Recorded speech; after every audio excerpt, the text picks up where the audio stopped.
అందాల రాక్షసివే గుండెల్లో గుచ్చావే మిఠాయి మాటలతో తూటాలు పేల్చావే కొడవలితో కసిగా మనసే కోశావే అందాల రాక్షసివే గుండెల్లో గుచ్చావే కొడవలితో కసిగా మనసే కోశావే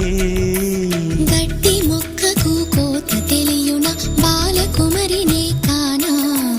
నీటి కొంగను చేప మింగున జరుగునా బయట పూసిన లోన కాసెడి శనగ తోటను మామ మెలిక తిప్ప